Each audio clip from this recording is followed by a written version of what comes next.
So, we can move on in the agenda. The next debate is on India and the situation in Manipur. I give the first of all, I give the floor to Sven Zeman as one of the authors.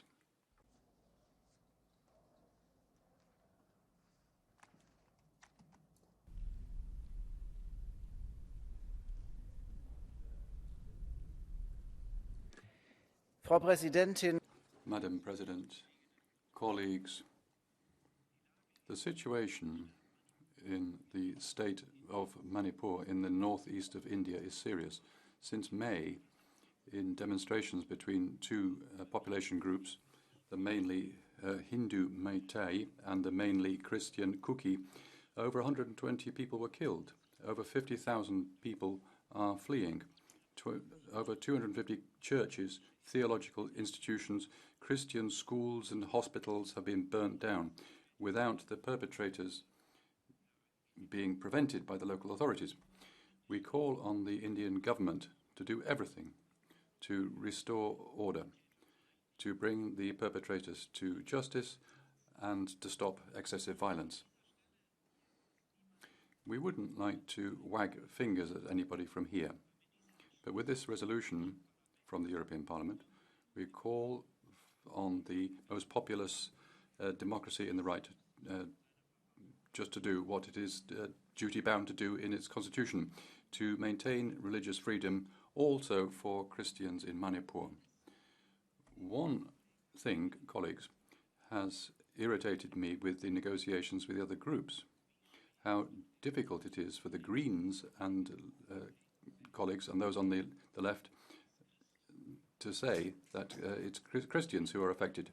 They wriggle with platitudes about discrimination and religious intolerance, and they can't state what is obvious.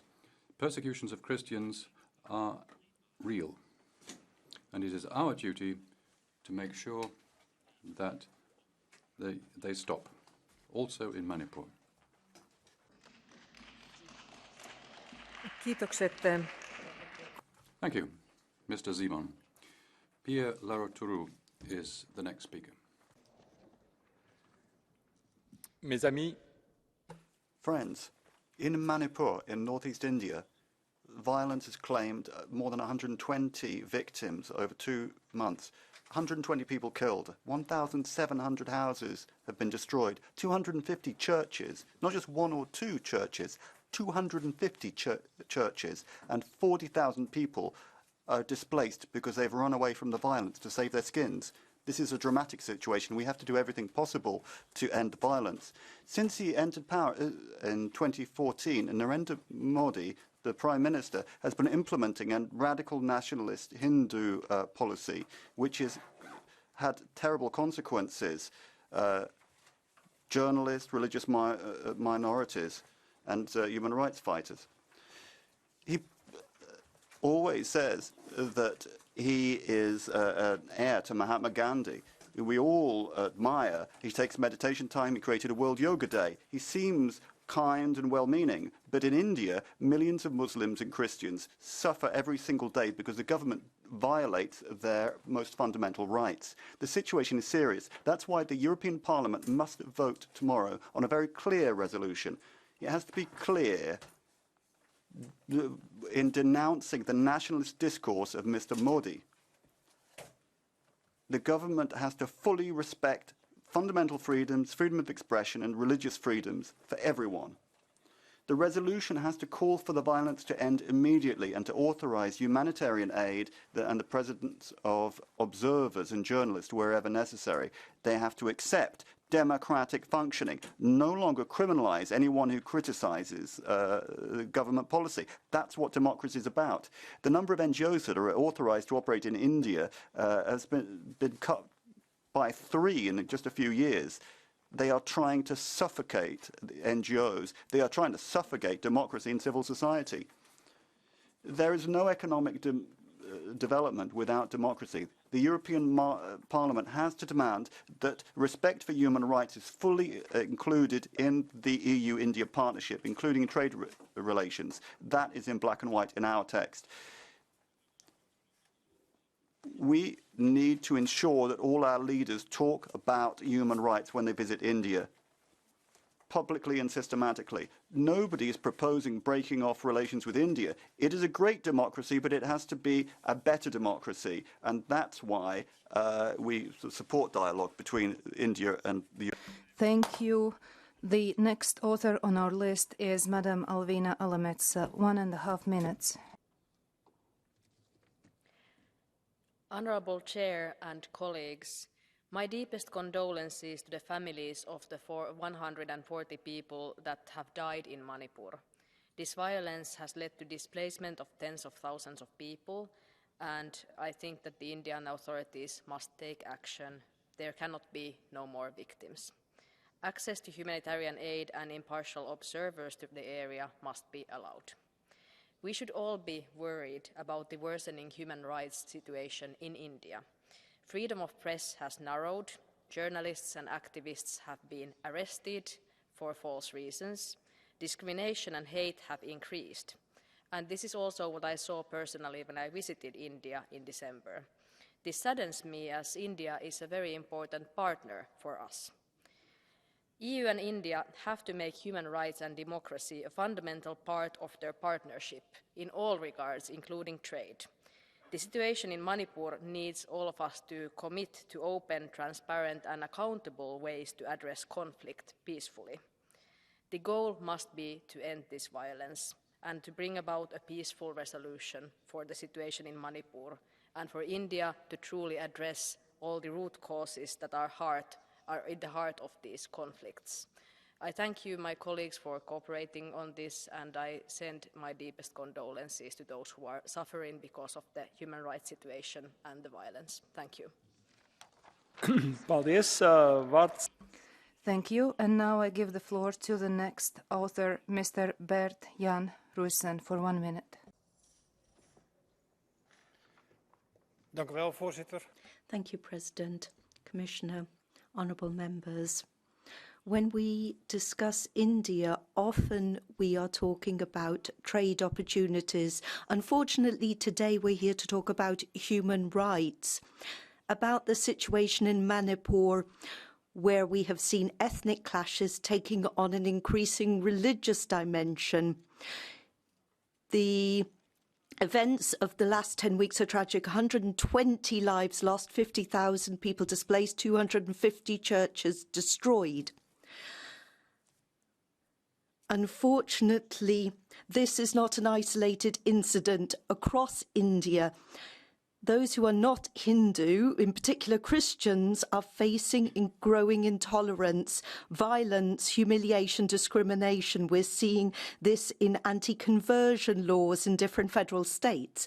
Our joint resolution is crystal clear. We are calling on India to do everything within its power to end ethnic and religious violence, to punish perpetrators, and end Hindu extremism. Without ironclad guarantees in this area, then we cannot talk about a new trade agreement with India. Thank you. Thank you. And now I give the floor to the next author, Mr. Miguel Urban Crespo, for 1 minute. Gracias. Thank you very much, President. Ethnic minorities and religious minorities in India are systematically discriminated against. They are stigmatized and persecuted by the extreme right of Modi. The same applies to those who level criticism at the government. There are dozens of human rights defenders who've been put in prison, even though this parliament hasn't mentioned them. What happens in Manipur is also the upshot of the xenophobic policies of the Indian government, the very same government which issues veiled threats so that the kinds of debates we are having do not occur. Enough silent diplomacy. We must outright condemn the systematic abuses perpetrated by the Indian government, and we must clamour for the release of all political prisoners. And trade relations and political relations must be tied to compliance with human rights. It's high time to send a crystal clear message of support for the Indian people. Thank you. And now I give the floor to our next speaker on behalf of the EPP, Madame Michaela Šojdrova, for 1 minute. Thank you, dear colleagues, Ms. Commissioner. The recent violent clashes between Meitei and Kuki have caused widespread devastation. Over 50,000 people, including a significant number of Christians, have been displaced and lives have been lost. Numerous religious symbols and places of worship have been targeted, with more than 220 churches burnt or damaged. We urge Indian authorities to take immediate action to stop the violence and protect religious minorities, particularly the Christian community in Manipur. We call on all sides to exercise restraint and for political leaders to refrain from making inflammatory statements. They should impartially mediate tensions and reject any nationalistic rhetoric. Today, let us send a clear message. The EU holds a powerful tool in trade policy, and we demand the integration of human rights into our EU-India partnership. We also urge the reinforcement of EU-India human rights dialogue. Thank you for your support. Thank you. And now I give the floor to the representative of the Green Alliance, Mr. Bütikofer, for 1 minute. President, Commissioner, colleagues, this human rights urgency should not be used as an occasion to insult India or to voice threats with regard to the trade negotiations that we're trying to bring to a successful end as soon as possible.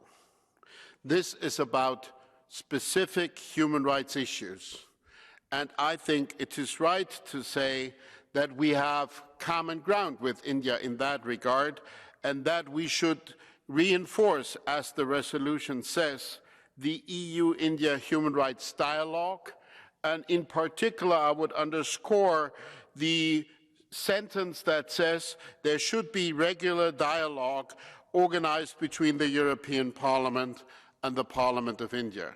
My colleague Simon has said he doesn't want to wag his finger at India. He couldn't do without wagging, though, so he wagged his finger at the Greens. I will not retaliate. I will just say we will defend religious freedom wherever it is endangered, be it Christians or otherwise. Thank you. Thank you. And now, on behalf of the ECR group, Mr. Adam Bilan. Well, thank you very much, Mr. President. The situation in Manipur is deeply concerning. Since May, tensions between the mainly Hindu, Meitei and mainly Christian Kuki communities have escalated to the most violent clashes in decades. Over 140 people have lost their lives, tens of thousands are displaced, and private and public property has been destroyed.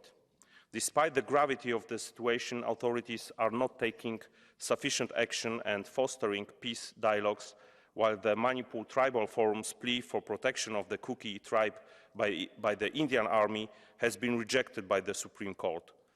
We therefore urge all parties to cease hostilities and resolve the underlying regional and religious issues. The EU and its member states should collaborate with like-minded countries and organizations to assess possible further steps and continue to raise human rights and especially religious freedom concerns with the Indian authorities. Thank you. Thank you. And now, on behalf of the EPP group, Mr. Pospíšil, for 1 minute. Thank you, Mr. President. Like my colleagues, I would like to support the draft resolution that, in my view, is very much goes to the point. It's up to date. India, the largest democracy in the world, a key partner of the EU in business. Democracy in recent years has worked in India, but democracy is also about human rights protection, and certainly there have been cases where human rights failed to be protected, especially those of religious minorities. We mentioned the Christian religious minority in the resolution, not only in one federal state of India, but throughout the whole country. We must appeal to the central Indian government, to Prime Minister Modi, to the effect that it's impossible that a key partner of the EU not guarantee key human rights of anybody, whether they are of Christian religion or anybody else. Thank you. And now I give the floor to Mr. Ilčić for 1 minute. Poštovane dame I gospodo. Ladies and gentlemen, although dramatic violence in India, in Manipur, began because of land ownership, it seems that very quickly it also became religiously conditioned violence. Over 250 churches were attacked, numerous cemeteries and parish houses. India is an important partner to the European Union, but if we, as a Christian community, can respect other faiths and identities, we must ask our partners to do the same.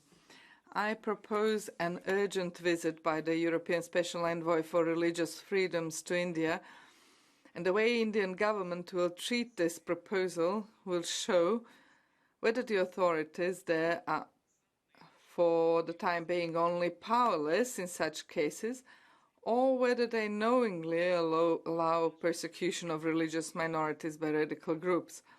Our message must be clear. We will not turn our heads away from violence, and we will not turn our backs on persecuted Christians.